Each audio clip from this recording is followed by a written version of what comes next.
Hi, நான் உங்கள் நவீன் விக்னேஸ்வர். ஒரு அழகான ரிலேஷன்ஷிப்பில் பிரேக்கப் ஆகிடுச்சு, அவர் நமக்கு ரொம்ப பிடிச்சவங்க நம்மளை விட்டு போயிட்டாங்க அப்படின்னா என்னென்னமோ தாட்ஸ்லாம் வரும், என்னென்னமோ எமோஷன்ஸ்லாம் நமக்கு ட்ரிகர் ஆகும். நம்ம எப்படிலாம் லவ் பண்ணோம்ல, அவங்கன்னா நமக்கு அவ்வளோ பிடிக்கும்ல, இப்படி விட்டு போயிட்டாங்களே, கடைசி வரைக்கும் ஒன்றா இருப்போம்னு நினச்சோம், பட் இப்படி பிரிஞ்சிட்டோமே, சேராமல் போயிட்டோமே, நம்ம கொடுத்து வைக்காமல் போயிட்டோமோ, ஒருவேளை அவங்க கிடைக்க நாம் டிசர்விங் இல்லாமல் போயிட்டோமோ அப்படிங்கிற மாதிரி ரொம்ப ஈஸியாக நம்ம மேலே அதை தூக்கி போட்டுருவோம். நமக்கு தான்ப்பா கொடுத்து வைக்கல, நாம தான்ப்பா டிசர்விங் இல்லை அவங்கள மாதிரி ஒரு பர்சன் கிடைக்க அப்படின்னு சொல்லிட்டு நம்மளை நாமளே தாழ்த்தி யோசிச்சுப்போம். கரெக்டுங்களா? பட் இதுக்கு எதிர்மறையாக நம்மள மாதிரி ஒரு பர்சன் கிடைக்க அவங்க கொடுத்து வைக்காமல் போயிட்டாங்களே, நம்மள மாதிரி ஒரு பர்சனை அவங்க டிசர்வ் பண்ணாமல் போயிட்டாங்களே அப்படிங்கிற மாதிரி டிஃப்ரெண்ட்டாக யோசிச்சா எப்படி இருக்கும் யோசிச்சு பாருங்களேன். சொல்லும்போது அந்த சென்டென்ஸில் ஒரு ஹாப்பினஸ் இருக்குது, ஒரு சின்ன பாசிட்டிவிட்டி இருக்குல்ல. ஸோ எஸ், இந்த வாரம் இந்த அழகான இந்த பாசிட்டிவான டாபிக் தான் பேச போகிறோம். They don't deserve us. Yes, it's they don't deserve us. It's not that we don't deserve them. சரிங்களா? நாம் கிடைக்கிறதுக்கு அவங்க தான் கொடுத்து வைக்கல. சரிங்களா? ஸோ அது என்ன Naveen, they don't deserve us? அவங்க எவ்வளோ செமையான பர்சன் தெரியுமா, எவ்வளோ அழகாக இருப்பான் தெரியுமா அந்த பையன், ஆர் அழகெல்லாம் விட என்ன மாதிரி ஒரு கேரக்டர் தெரியுமா அந்த பொண்ணு, செம்ம டைப்பு, ரொம்ப ஜாலியாக இருக்கும், ரொம்ப ஜோவியலாக இருக்கும், அதெல்லாம் பேசியிருக்கோம், இதெல்லாம் பேசியிருக்கோம், ஃப்யூச்சரை பற்றி அப்படியெல்லாம் டிஸ்கஸ் பண்ணியிருக்கோம், அவள் கூட இருந்தாலே அப்படி ஒரு ஹாப்பினஸ் இருக்கும். அவ்வளோ மாதிரிலாம் ஒருத்தங்க கிடைக்காது கஷ்டம் நவீன். அப்படிலாம் கிடையாது, நான் தான் டிசர்விங் இல்லை, நான் தான் அன்லக்கி அப்படின்னு சொல்லிட்டு நீங்கள் சொல்லலாம். பட் யோசிச்சு பாருங்களேன், அவங்களுக்காக நீங்கள் எவ்வளோ விட்டு கொடுத்துருக்கீங்க. அவங்களுக்காக அவங்க மேலேயே தப்பு இருக்கும் போது கூட ரிலேஷன்ஷிப்பை பெருசாக நினச்சி நீங்கள் சாரி கேட்டிருக்கீங்க.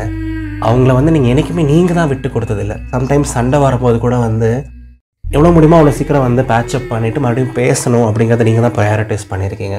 அவங்களுக்காக ஆல்மோஸ்ட் எல்லாத்தையுமே விட்டுட்டு போக ரெடியாக இருந்தீங்க. பெரிய பெரிய டஃப் டைம்ஸ்லாம் அவங்கள முன்னிறுத்தி இருக்கீங்க. அவங்களுக்காக நீங்கள் பண்ணாத விஷயங்கள் எதுவுமே கிடையாதுங்க. அவங்களுக்காக அவ்வளோ மனமுருகி, அவ்வளோ ட்ரூவாக, பியூராக, லாயலாக இருந்திருக்கீங்க. அஃப்கோர்ஸ் உங்கள் மேலே மிஸ்டேக்ஸ் இருந்துச்சு, உங்கள் சைட்லேயும் ஃப்ளாஸ் இருக்குது, நீங்களும் ஹியூமன் தான், நான் இல்லைன்னு சொல்லலை. பட் ஸ்டில் உலகத்தில் எங்கே தேடினாலும் உங்களை மாதிரி ஒரு பர்சன் கிடைப்பாங்களா சொல்லுங்கள்? So I repeat, they don't deserve you. சரிங்களா? அடப்போனவன், அதெல்லாம் கிடையாது. நீ 1000 சொல்லு, என் மனசெல்லாம் ஏற்றுக்காது. அவங்க கிடைக்கிறதுக்கு நான் தான் கொடுத்து வச்சுருந்துருக்கணும். அண்ட் ஏதோ ஒரு துரதிர்ஷ்டம், என்னோட ஒரு பேட் லக், அவங்க என்னை விட்டு போயிட்டாங்க, நான் அப்படி தான் யோசிச்சுட்டு இருக்க போகிறேன், ஃபீல் பண்ணிகிட்டு இருக்க போகிறேன் அப்படின்னு சொல்லிட்டு நீங்கள் மறுபடியும் சொல்லுவீங்க. எனக்கு தெரியும். என்னங்க நீங்கள் அவ்வளோ ஈஸியாக உங்களை விட்டு கொடுத்துட்றீங்க பார்த்தீங்களா? என்றைக்குமே நம்மளோட வேல்யூ நமக்கு தெரியாதுங்க. ஊரில் இருக்க யாரை வேணால் கேட்டு பாருங்கள், உங்களை தவிர உங்களை சுற்றி இருக்க எல்லா ஃப்ரெண்ட்ஸு, உங்கள் கூட அந்த எல்லாருமே ஒத்துப்பாங்க, உன்ன மாதிரி ஒரு பையனோ பொண்ணோ கிடைக்கிறதுக்கு அவள் தான் கொடுத்து வச்சுருந்துருக்கணும், பட் அன்லக்கி, லூஸ் மாதிரி விட்டுட்டு போயிட்டா அப்படின்னு சொல்லிட்டு எல்லாருமே சொல்லுவாங்க. ஓகேங்களா? So I repeat, they don't deserve you. சரிங்களா? அண்ட் இல்லை நவீன், நீ என்ன சொன்னாலும் நான் ஏற்றுக்க மாட்டேன், நான் தான் ரொம்ப அன்லக்கி நீங்கள் சொன்னீங்க அப்படின்னா நான் கடைசியாக ஒரு பாயிண்ட் வச்சுருக்கேன். நான் கடைசியாக ஒரு ஃபைனல் நெயில் இந்த காஃபின் நான் வச்சுருக்கேன்.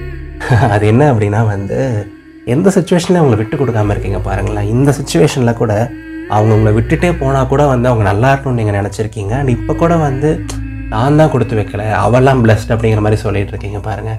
இப்போ கூட விட்டு கொடுக்காமல் இருக்க உங்களை மாதிரி ஒரு பர்சன் கிடைக்காம போகிறதுக்கு அவங்க தானே வருத்தப்படணும். எப்படி பாயிண்ட்டை பிடிச்சினா? ஸோ எஸ்ஸுங்க, அஃப்கோர்ஸ் நம்ம ஜோக்ஸ் எல்லாம் தள்ளி வச்சுருவோம், ஃபன்னி சைடெல்லாம் தள்ளி வச்சுடுவோம். ஒரு ரிலேஷன்ஷிப்பில் நம்ம ரொம்ப க்ளோஸாக இருந்திருக்கோம், ஒரு செம பாண்ட் இருந்திருக்கு. அப்படிங்கும்போது ஒரு பிரிவு வந்துருச்சு அப்படின்னா 2 பேருக்குமே அது ரொம்ப கஷ்டம்தான், 2 பேருக்குமே அது டஃப் தான். அது கோத்ரூ பண்ணுறதுக்கு ஈஸியான ஒரு விஷயம் கிடையாது தான். ஓகேங்களா? ஒரு கொஞ்ச நாள் அழுவோம், அப்பப்போ கொஞ்சம் பேட்சப் பண்ண ட்ரை பண்ணுவோம், ஒரு ஃபியூ மந்த்ஸ், ஒரு 6 மாதம் கூட போகலாம். பட் லைஃப் அப்படியே போயிடக்கூடாதுங்கல்ல. நமக்கு இனிஷியலாக யோசிச்சு பார்க்கும்போது அது நடக்காமல் போயிடுச்சு, இது நடக்காமல் போயிடுச்சு, அவங்க நமக்கு கிடைக்காம போயிட்டாங்க அப்படிங்கிற மாதிரி என்னென்னமோ தாட்ஸ்லாம் வருங்க. பட் ஒரு 6 மாதம், 1 வருஷம் காணதுக்கப்புறம் நீங்கள் கொஞ்சம் பொறுமையாக காமாக யோசிச்சு பாருங்கள். உங்களுக்கே ரியலைஸ் ஆகும் அந்த ரிலேஷன்ஷிப்பில் வந்து என்னென்ன டாக்ஸிசிட்டி இருந்துச்சு, என்னென்ன நெகட்டிவ்ஸ் இருந்துச்சு, என்னென்ன டஃப் டைம்ஸாக நீங்கள் அதனால் கோ த்ரூ பண்ணிங்க, எவ்வளோ சண்டை போட்டிங்க, எவ்வளோ டைம் வந்து ஃபோன்லேயே வேஸ்ட் பண்ணிங்க, எவ்வளோ நாள் தூக்கம் கெட்டிங்க. கண்டிப்பாக வந்து எல்லாத்துக்குமே வந்து ஒரு அதர் சைடு இருக்குங்க, ஒரு other side of the picture இருக்குது. சரிங்களா? ஒரு காயினுக்கு 2 சைடு இருக்க மாதிரி எல்லாத்துக்குமே ஒரு 2 சைடு இருக்குது. என்னை பொறுத்த வரைக்கும் லைஃப்பில் அஃப்கோர்ஸ் இங்கே பியூராக ட்ரூவாக இருக்க கப்பிள்ஸ் இருக்காங்க, நான் இல்லைன்னு சொல்லலை. But not every breakup is a loss. Yes, not every breakup is a loss. ஒரு சில பிரேக்கப்ஸ் எல்லாம் வந்து ஒரு இம்மீடியட் லாஸாக இருந்தாலும் லாங் டேர்ம் கெயினாக தான் இருக்கும். ஒரு டாக்ஸிக்கான ரிலேஷன்ஷிப் நம்மளை விட்டு போயிருந்துருக்கலாம். ஒரு பர்சன் நமக்கு டிசர்விங்கே இல்லாத ஒரு பர்சன் நம்மளை விட்டு போயிருந்துருக்கலாம்.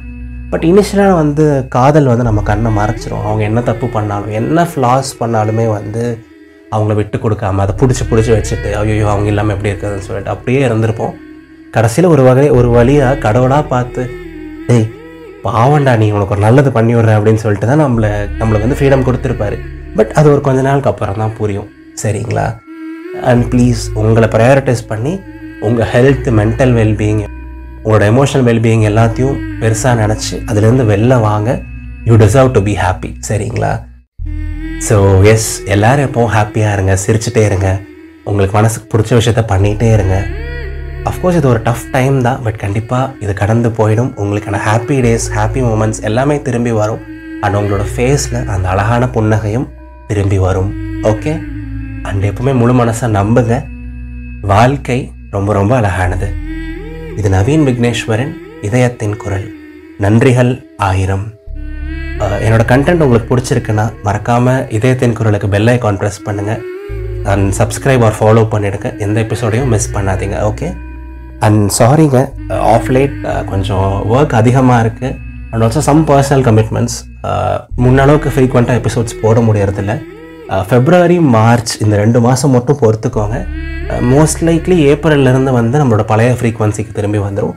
மந்த்லி ஒரு 2 எபிசோட்ஸ் நான் போட்டுகிட்டே இருக்க ட்ரை பண்ணுறேன். ஓகேங்களா? ஸோ எஸ், சீக்கிரமாக ஃபெப்ரவரியில் இன்னொரு அழகான எபிசோடோடு நான் உங்களை வந்து சந்திக்கிறேன். டாட்டா, பாய்.